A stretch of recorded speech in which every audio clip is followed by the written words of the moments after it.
I think most people our age have had family members who served in World War II or Korea, and it was a national calling for people and their families to continue the tradition to serve their nation. And I also am old enough to have had a draft number, and my draft number was number 54. And if you graduated from high school with 54 and you weren't in a Reserve Officer Training Corps program, you probably were going to get drafted to go serve in the land component, and I've always wanted to fly. So there were a lot of different factors for my generation to kind of push you towards a career in military service. The motivation was always there to be part of something bigger than myself, which the military is, of course. So whether it was going to be just a couple years or maybe even 6 or 8 or 10 years, which you would pick up as a commitment after flight school, I wanted to go ahead and do that and be part of that. So that was the motivating factor. But the closer I got into aviation, the more I loved it, the more I really wanted to pursue it as a career. And at the time, the Air Force or the Navy flight training programs were really the only way you could go get the training at that high quality level and be prepared to do other things in aviation besides fly small airplanes. I started out on active duty in 1974 when I graduated from college. Having gone through college on a scholarship, I was slated to go to Air Force flight school.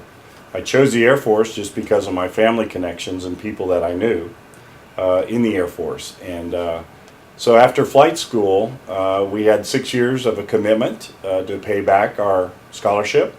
And I did that. And when I was close to my 6-year point, I had the opportunity to come interview at the 125th Fighter Wing in Jacksonville to potentially transfer to the National Guard, which I did, and I'm very happy to have done that at that point in my life.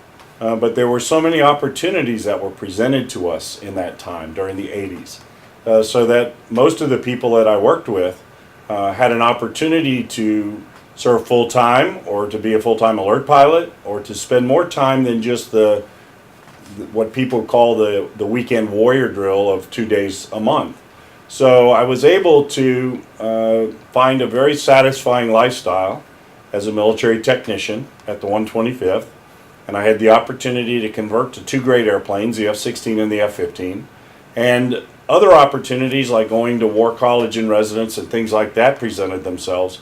So it gave me the opportunity to continue to strive for alternative jobs at other parts of the country, and I was very fortunate that the Guard opened so many doors for me personally.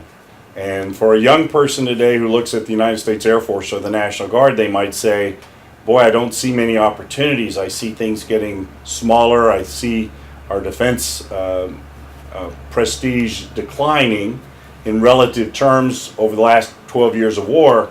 Maybe I don't want to choose that career field, but I can tell you that throughout history, we've been faced with those challenges, and for a young person, young man, young woman, there could be a finer place to learn to do the fundamentals of being on time, to be drug-free, to be physically fit, to work with a team of professionals, and to be part of something much bigger than themselves. And I would highly encourage any young person thinking along these lines to not worry about the outside factors that are facing our nation as a general fact, and our military specifically.